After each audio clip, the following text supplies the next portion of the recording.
Acest vlog vă este prezentat de Smile Hair Clinic. Smile te transformă într-un bărbat adevărat.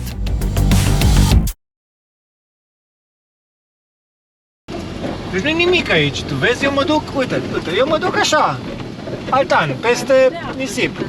În dreapta. Nimic, nimic, nimic, nimic. Peste tot, cât vezi cu ochii, nimic. Din pat, efectiv, și hai, că a venit documentul, panică, de-abia am apucat să alimentăm cu motorină, să luăm niște apă, 3 pâini și hai, pe drum. Că se închide vama la Mauritania, că ia cu o oră în urmă, că la miezul zilei, foarte pe fugă, nu știu dacă am împachetat tot, n-am apucat să punem mâncare la rece, e totul o nebuloasă, dar dacă trecem nimic nu mai contează. De vama algeriană sigur trecem și ne punem acolo cortul, întrebăm, până nu ne dau voie, nu facem nimic. Sperăm că trecem cu bine. Parcă am mai fost de curând aici, cu 8 zile în urmă, nu? Atunci nu au fost bune permisele de Mauritania, ne-am întors în Tinduf în Algeria, apoi nu a mai fost bună hârtia de ieșit din Algeria. Cu una cu alta, iată, s-au făcut 8 zile în care noi am stat cu minți și am așteptat permisele care au venit astăzi la prima oră. Să vedem dacă acum avem mai mult noroc. Nu știu dacă vă vine să credeți, suntem în Mauritania, mai precis am reușit să trecem, au durat vreo 4 ore formalitățile în ambele vămi, extrem de drăguți și algerieni și mauritanieni. Prima oară a fost o înculcătură, nu știu. În fine, trecem peste. Și ne-au recomandat să nu plecăm mai departe, pentru că sunt 200, aproape 300 de km până la primul post militar și tot rătăcim drumul, ne prinde noaptea pe drum, decât să ne punem în mijlocul Saharei să noptăm, facem lumină, ne văd la distanță, poate să fie tot felul de contrabandiști, unii alții nu pot să știi. Așa că suntem în vama din Mauritania, în cabina unui ofițer foarte tare, deci e incredibil ce oameni faini. Că mai fac să mănâncă ciocolată în Sahara. Bună. S-a stricat geamul nostru. O să încerc, dacă tot suntem aici, să umflu puțin pernele de aer. De ce? Pentru că mi-e frică să nu... E mașina foarte grea, știi? Și dacă noi mergem mâine pe drum foarte rău, mi-e frică dacă tot se bălângăne, știi, și ele sunt destul de moi, să nu se spargă. Și dacă se sparge, va rămâne totul pe arcul nostru lamelar și nu e ok. Nu putem filma afară pentru că suntem în graniță, în vamă. Ne-au rugat să nu filmăm și în cabina lui că am filmat. Sper să nu fie bai. Este cam cald, e ora 9 aici. Sunt 41 de grade, va mai scădea la noapte. Frigiderul tot nu merge, Alexandra moare de cald undeva pe afară. Afară e mai plăcut ca aici, chiar dacă dau drumul la ventilatorul acesta, bagă tot aer cald. Afară bate un vânticel, așa e mai plăcut. Apropo de duș, apa, nu știu ce a fost în capul meu să iau un încălzitor care încălzește apa la 40 de grade. Spuneți-mi și mie, vă rog. Deci apa noastră, din bidonul de la duș și de la chiuvetă, e fierbinte, e mai caldă de 40 de grade. Eventual dau drumul la termoplonjorul acela să răcească apa. Deci, Alexandra, ia că s-a făcut și patul. Parțial, dar e ok. Hai că începe să fie bine, dacă nu ne agităm prea mult. Să nu transpirăm, nu? Exact. Ce a fost în pungă și în care miros de acasă. Miroase proaspăt. Da. Da, ceau. E ora 5 și ceva dimineața, am intrat la 4 și un sfert în direct cu TVR1. Alexandra a dormit aici pe bancă, pe aceste bănci. Filmez cu telefonul pentru că spuneam, suntem în vamă și nu-i voie să filmezi. A fost extrem de cald în acest camper. Practic, mult mai cald decât afară, chiar și cu ventilatorul pornit am dormit extrem de rău. Iar acum dimineața nu mai face față curentul, nici măcar becurile nu se mai aprind. Pregătim camera ascunsă și ne pregătim să traversăm Sahara. Și moment istoric, cuplăm pentru prima dată sistemul 4x4 al mașinii și plecăm prin Sahara. Thank you!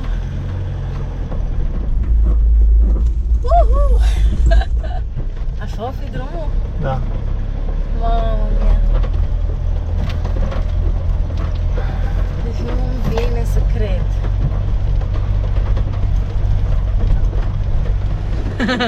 Na, așa e drumul. Foarte tare. Vezi că se văd urmele de la tir. Uite aici multe urme, vezi? Da. Iau așa. Nu știu că tot departe sunt. Acolo s-a terminat Algeria și asfaltul. Și aici suntem noi, acum. Așa este drumul în Sahara. Deocamdată e nisip bătătorit, e foarte bine.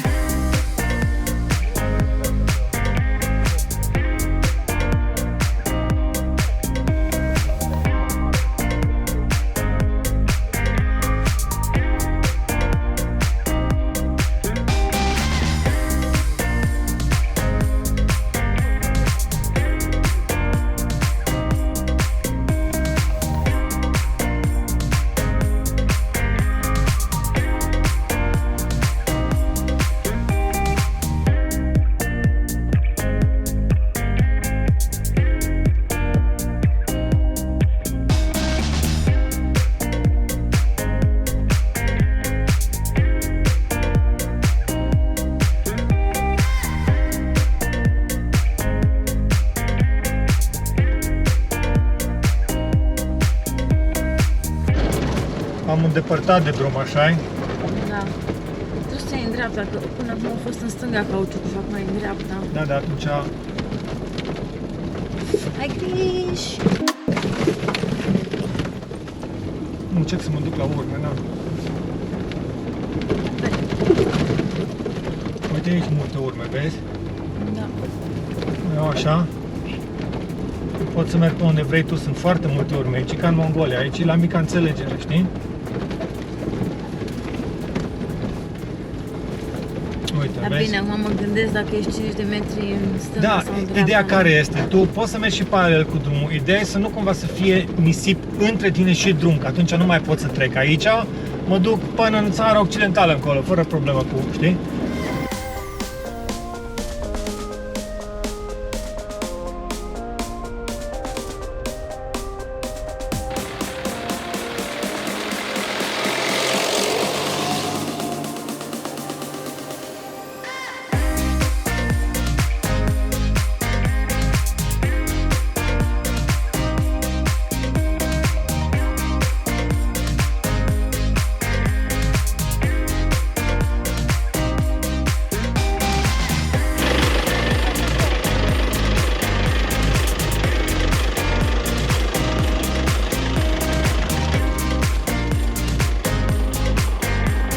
Deci drumul cică e balizat. Sunt cauciucuri, dar sunt și pe urmele astea cauciucuri, și pe alea, și pe alea.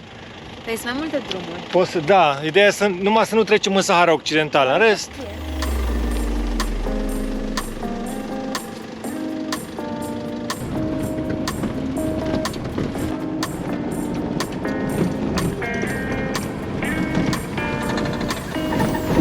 când îți porțiuni de astea de nisip, nu te bagi cu sub 2000 de ture. Bine, acum vorbesc cu mine, că m-am băgat cu 1500 de ture și era să rămân. Îi dai acolo 2500 de ture să ai, să treci. Retrogradezi în a doua dacă trebuie, nu merge cu a treia. Mai bine până te obișnuiești, mergi cu a doua. Dreapta.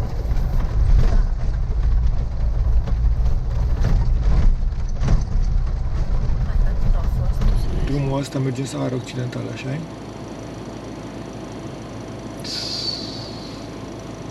Unul dintre ele.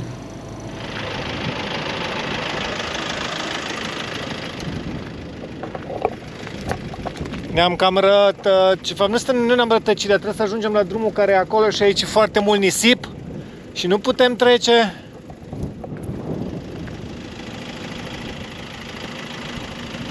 Acolo e un drum, îl vezi departe.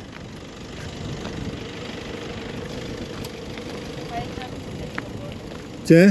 Aici nu putem, numai pe acolo, cred că. Rămânem în nisip. Nu.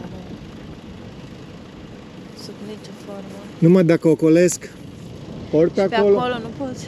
Nu, pe aici nu pot coborî, că e nisip. E nisip peste tot, e foarte rău, rămânem. Aia. Te-ai uitat?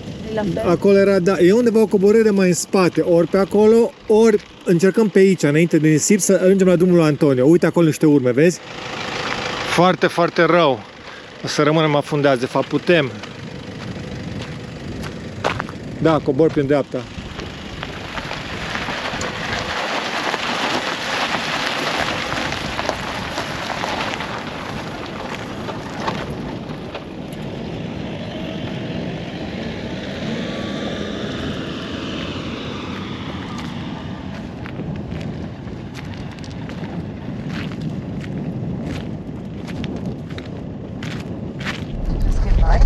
Nu știu.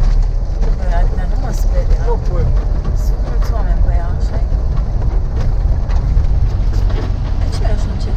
Să treacă mașina. De ce? Că nu e armată, nu știu ce e. Lasă-i să se treacă.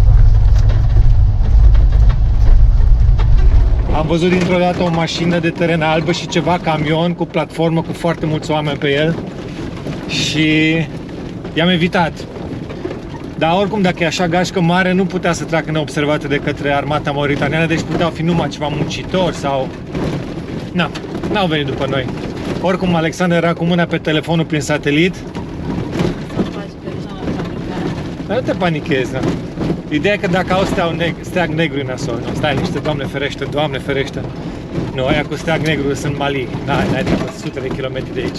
În anul 2019, când forțele multinaționale au învins definitiv statul islamic ISIS în Siria și Irak, jihadiștii au fugit spre alte zone ale lumii, mulți ascunzându-se în deșertul Sahara. În urma unei alianțe cu tuaregii, jihadiștii au început să semene teroare în partea vestică a Saharei și în sudul acesteia.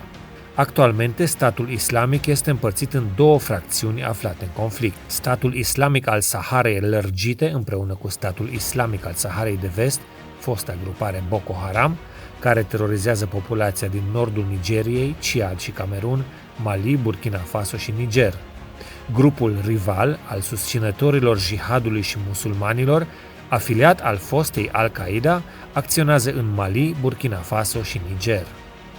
Jihadiștii își lărgesc îngrijorător pe zi ce trece teritoriile, ucigând mii de oameni și convertind sate întregi la fanatism religios. Țări precum Burkina Faso sau nordul statului Mali nu mai prezintă nicio siguranță pentru turiști și sunt zone care trebuie evitate cu orice preț. Este adevărat, în ultimele 6 luni, cel puțin 5 occidentali, inclusiv 3 italieni, un polonez și un american, au fost răpiți de bărbați înarmați în Sahel. Dar totuși, străinii nu sunt vânați în mod special, ci s-au aflat în momentul nepotrivit la locul nepotrivit. Desigur, atenționările de călătorie pictează puțin cu roșu și bucăți din traseul nostru, dar suntem mereu la curent cu situația din teren și ne-am luat toate măsurile de siguranță posibile pentru a traversa Africa de Vest fără a ne pune în pericol.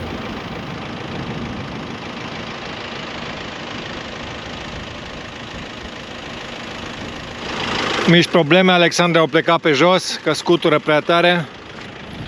Între timp aici, un mic accident, s-a vărsat jumătate din apă de la duș. Nu mi explic cum. Dușul nu avea cum să se pornească. În fine.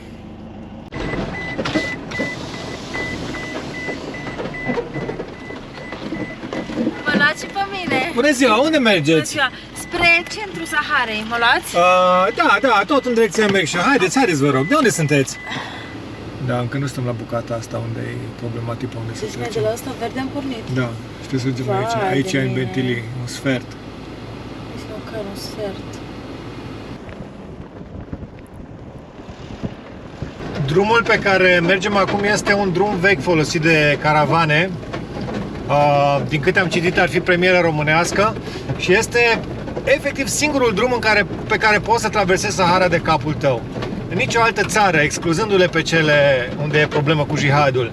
Și aici numesc țările sigure, Tunisia, Egipt, Maroc și Algeria, nu ai voie să mergi în Sahara decât foarte limitat, dacă nu ai escortă sau nu ești cu o agenție. Mauritania este cam singura țară în care te lasă să mergi și acesta este cel mai lung drum și singurul de traversare a Saharei prin loc neamenajat pe care poți să-l faci de unul singur. Ce caută vama asta, Hasi 75 aici între Algeria și Mauritania?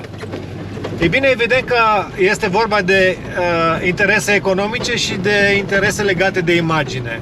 Algeria este o țară foarte mare și bogată, dar izolată în nordul continentului. Ea poate face comerț doar pe mare. Are o singură graniță deschisă, cea cu Tunisia, care nu ajută prea mult, că Tunisia la rândul ei este izolată în inima Libiei, cum ar veni.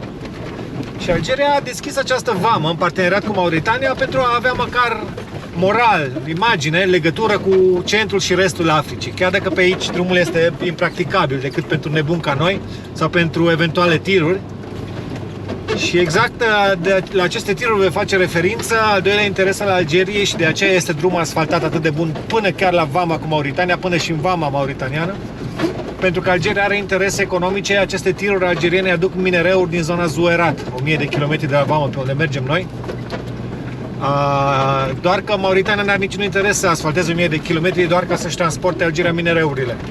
Așa că algerienii trimit camioane speciale de deșert și tot li se rentează să aducă minereu de acolo. Un moment care mie nu prea îmi place, nu știu dacă se vede.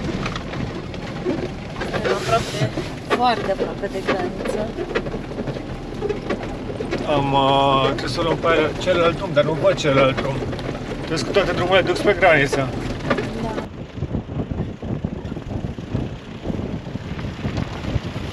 Suntem la doar 10 km de Sahara Occidentală și practic toți, absolut toți, vame și polițiștii ne-au spus cât timp stați în Mauritania nu e aproape nicio problemă. Chestia cu bandiții, cu jihadul, astea sunt 1 la 1 milion. În schimb, dacă traversați granița imaginară dintre Mauritania și Sahara Occidentală, atunci veți avea probleme mari, pentru că neoficial țara este în război cu Marocul și din păcate mai zboară drone, mai zboară rachete. Acum câteva luni un camion algerian a fost atins de o rachetă rătăcită și au murit toți cei care se aflau în camion. Sahara Occidentală este un teritoriu disputat aflat între Maroc și Mauritania. Actualmente este controlat în proporție de 80% de către Maroc și 20% este statul independent Republica Arabă Democrată Saharaui, controlată de Frontul Polisario. Ocupată de către Spania până în 1975, Sahara Occidentală a fost apoi guvernată de către două țări, Maroc și Mauritania, împreună, până în anul 1979, când Mauritania s-a retras și Maroc a început să emită pretenții teritoriale complete asupra Saharei de Vest.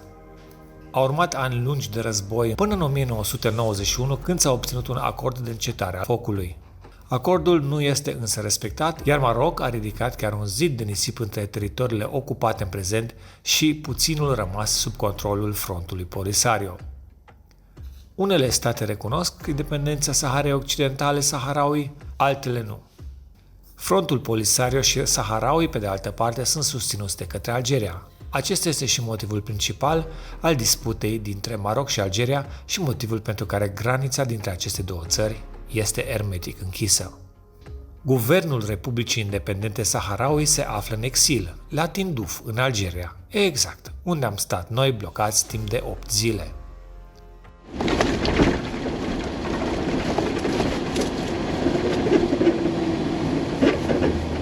Deci voi vedeți că aici nu e absolut nimic. Ia, nimic? Nimic? Și iar Aici nimic. eu cum nimic. Da, nimic, fără tine. Deci parcă e un teren drept din Sahara Occidentală, Mauritania, Mali. Îți dai seama? Da, ca în Mongolia, numai acolo măcar e iarba. Hai de viață! Fii atent că nici chiar nu pot să o bag cât nisipul a intrat aici, serios.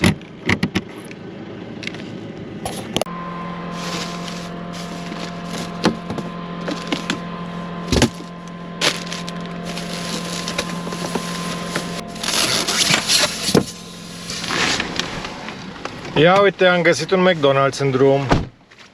Ce ai făcut aici? Am luat o brânză care sperăm că nu-i stricată de la căldură. Ai zis că nu-i stricată, Nu, mi-ai nu promis. stricată, nu, ți-am promis că nu-i stricată.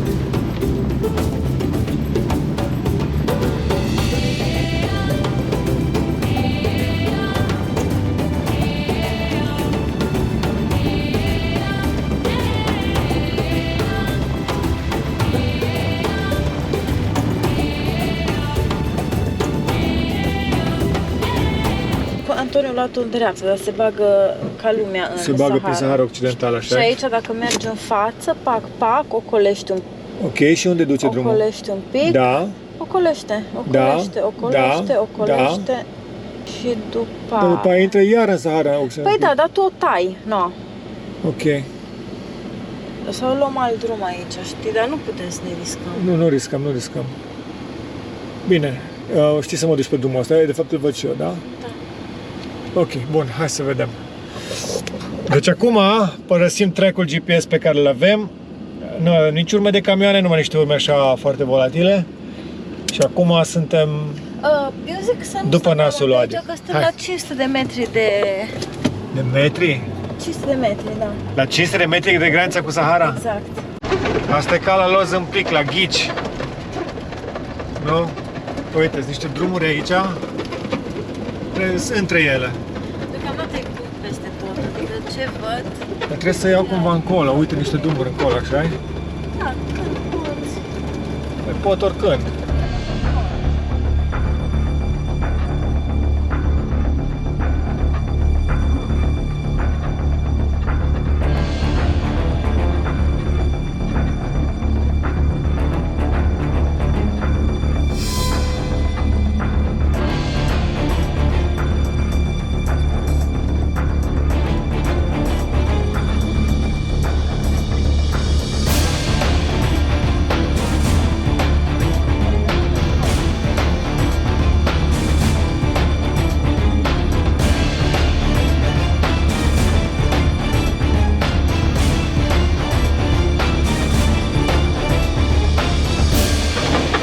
Deci vestea bună e că am ocolit colțul Saharei Occidentale, așa-i? Da.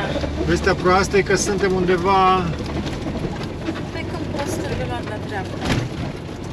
Să iau la dreapta, hai că deja m-am depărtat, uite de drum, vezi? Da, nu-i bai, că... Na, nu, de acolo sunt eu. Păi nu-i nimic, niciunde. Cât de tare e chestia asta să ocolești colțul unei țări, mă? Să ocolești efectiv 90 de grade, tot unghiul ca să nu intri prin țara aia. Chiar l-am ocolit faină. Și nici nu-i graniță, e doar o dungă pe nisip, scrie VS Mauritania, atât. Dar și te-am făcut să ocolești așa, 5 km.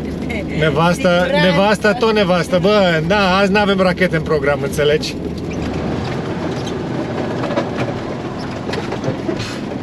Ești cam încruntat. Deci cum îți dai seama ce nisip adânc, eu dacă mă opresc aici pot să sap, liniștit.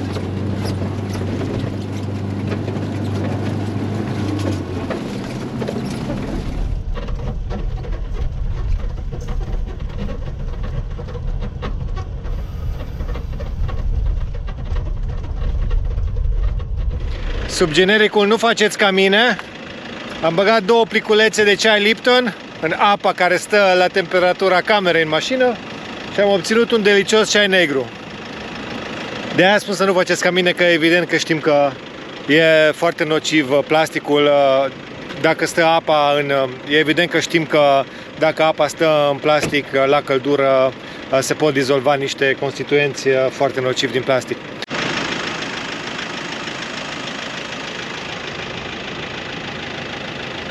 Păi, o anumită doză de inconștiență tot e în ceea ce facem, adică suntem efectiv singuri în Sahara. 500 de kilometri în nicio localitate, în nicio parte.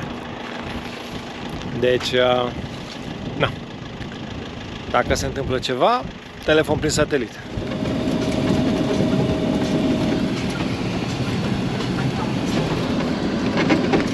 Alexandra e foarte obosită. Azi noapte n-a dormit aproape deloc.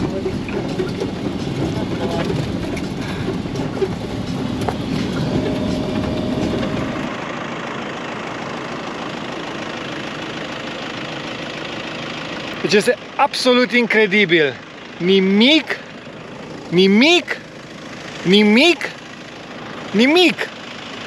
peste tot, cât vezi cu ochii, nimic. Nimic.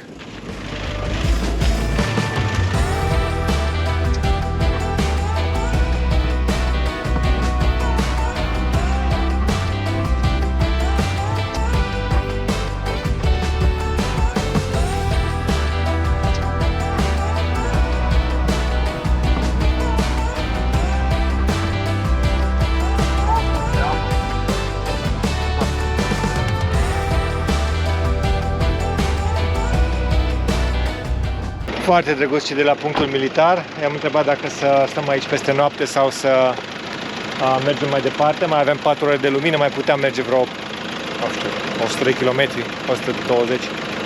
Dar au zis că să rămânem aici mai bine aici peste noapte și ne-au găsit un loc tare fain.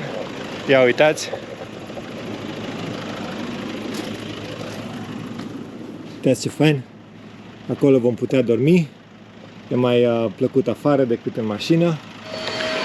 Așa cum anticipam, s-au întâmplat lucruri urâte în spate. S-au răsturnat bagajele, s-a împrăștea mălaiul, s-a lipit de izolație, s-au rupt cutii, a picat frigiderul, multe chestii. Alexandra își dovedește talentele de gospodină în mijlocul Saharei. Dar e drăguț aici, uitați! Și cum s-ar zice, de ce ți-e frică nu scapi? Când am scos toate lucrurile afară și le-am pregătit, uitați, nu vedeți, dar nu poți deschide geamul să vedeți. Ba, văd, Vai, ce se mișcă mașina! Furtuna de nisip. Furtuna de nisip. Deci, mi-a fost frică să ne prindă în deșert și taman în deșert ne-a prins. Ai de cap. Bine că ai... Uite-te aici afară. Tragi un pic mai în față acolo, ha? Deci mă simt ca într-un leagăn. Mă simt ca într-un leagăn, așa ne mișcă mașina. Și așa să obosită, pot să dorm mai bine. Nu simți? Ba, ne mișcă foarte tare.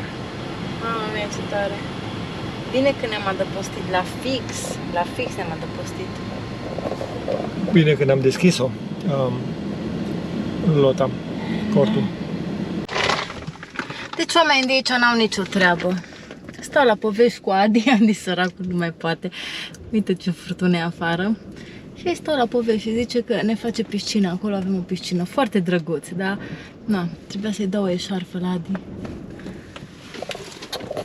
Avem o mică problemă. Butelia nu funcționează pentru că nu se potrivește totuși adaptorul. Butelia din Italia, capul era de la fosta butelie, arzător la butelia rusească. Așa că o să fac un mic foc aici.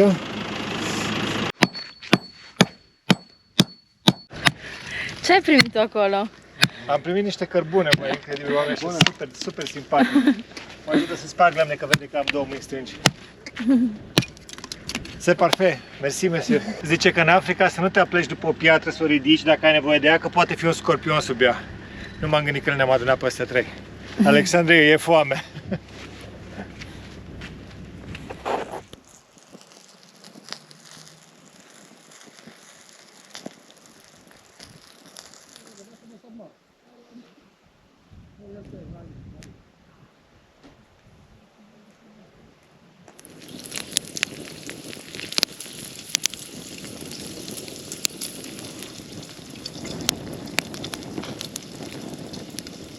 Frigiderul luat de acasă, putem să-l aruncăm. Butelia luată de în Italia, putem să aruncăm. Duș și toaletă încă nu le-am testat. Până la urmă, tot cu cine lăsăm mama natură, ne descurcăm noi, să vedeți voi. Și mergem, ne venim numai cu mașina acasă, lăsăm rulată pe aici pe undeva. Cu telemea. Vine tortul miresei. Da. Ui, n-ai văzut că e un rahat aici. Ce rahat? De Camila? Da. Ține asta. Ține brânza. Cum am ajuns noi să facem mămăligă în mijlocul Saharei? Păi să le dăm la astea ceva tradițional. Ei ne-au dat cărbune. O știu de ce ne dau cărbune? Să le dăm mămăligă în schimb. Da, păi nu, adevărat că ne s-o spart tu ala asta, punga de mălai. Deci avem și cârnăciori care se strică, dar nu îi facem astăzi. Păi tu ai zis că vrei mămăligă. Am și făcut porc în Mauritania și nu-i voie, știi? Hai să ne limești, chiar au venit și poliția, jandarmii. Am avut emoții. Da, că de-aia ți-am zis dispar cu șunca de aici. Hai, ce bine arată. Cum era emisiunea aia Bărbați la cratiță. Bucătar șef, de fapt. Da. Deci, ce le zici? Am citit cu Google Translate. Monsieur? Bonjour. Nourriture traditionnelle roumain. C'est polenta avec fromage. Fromage. Fromaj. Polenta, mais, Ah, avec fromage. avec fromage. Zic Păi- că nu avem mai multe furculițe. Nous avons seulement une fourchette. Ah bon, تكلم معاهم. Fourchette. بسم الله. Tell me, you like it?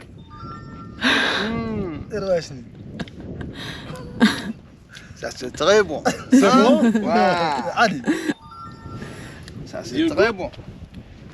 What do you make there? زريك. Adi ce? قالوا زريك زريك. Zdri. واو حسانية حسانية قالوا زريك. حسانية And this one? غولارية. غولارية. Milk. واو واو Like ليه milk. ليه ليه؟ ليه شو ترتاح هاي؟ And? زين زين يابا ما No, you don't like it? خبطت فيك No. سمو C'est bon? Pas bon? قال لي يا سيدي. Qu'est-ce que c'est ça, café? Non. C'est comme café. Ça c'est bon. C'est pas café. Oarghe? Oarghe? Oarghe, Tot da. ne-am făcut pe noi cunoscut prieteni să gustă. Da, ce bun. Ah, chai, chai. Ça c'est bon. Tu as vu ça? Bun. Ça c'est bon. Ah, voilà. Ouais. Păi da, că nevasta vrea să verifice pe alte persoane dacă e bună mămăliga pe care a făcut-o bărbatul, știi? Cum? Ce poate să fie mai frumos decât să fiu aici, în mijlocul Saharei, să mănânc mămăligă cu frumoasa vieții mele? Și Alexandra e aici. Dar cine e frumoasa vieții tale? Asta de stânca? Măliga ta. Nu, mămăliga. Da, ta. Peisaj de iarnă cu cămile.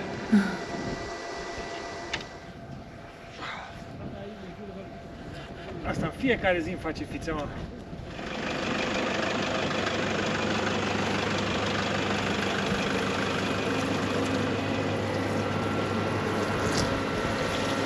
Deci, Deci, bine trebuie să ținem deci. Gata. Am terminat. Cald. eu zic că prima zi de Sahara a fost mult mai lejeră decât ne așteptam. Da, nici nu mi-e așa cald. Și nici n-am rămas nici măcar o dată, nici măcar de formă pentru filmat Tu asta e în bucuria ta. nisipați, să sap, să bag chestiile alea, Max-Track-urile sub roți, nu, să dezumflu cauciucurile. Sunt atât de împuțită. Încercăm să facem și duș în mica noastră cabină, după ce pleacă... Nu, că scoatem afară, nu dăm aici. Probabil că dacă avem chef filmăm și la noapte cum facem duș, noi deși... avem piscină aici, știi, și ne-au zis ăștia că putem să mergem să facem baie, nu mai e lume la piscină și ne-am răzgândit. Dar chiar ar fi fain. Da, dar nu știu, de ce ne-au cazat aici așa aproape de adăpătoarea satului, că toată lumea vine aici să facă picnic, să... S-o și întunecat și n-au plecat. Și nu avem intimitatea noastră, să ne spălăm, să... vorba aia. Ok, apropo de intimitate, să știți că chiar dacă pare inconștiență ceea ce am făcut, că am traversat prima parte de Sahara absolut singur, o singură mașină, se puteau întâmpla multe, dar nu știu, noi am simțit că nu suntem singuri, am simțit că suntem alături de voi toți, pentru că, nu știu, cumva vă simțim pe toți alături de noi și de-abia așteptăm comentariile voastre, vă știm pe mulți dintre voi, știm cam ce veți spune și trebuie să salutăm și pe una dintre cele mai tinere urmăritoare ale noastre, Dalia. Te salutăm, Dalia, te îmbrățișăm și apoi mergem la culcare și ne vedem. 9 ani sau 10 ani? 10 ani are Dalia, da. Și ne revedem mâine cu a doua zi de Sahara.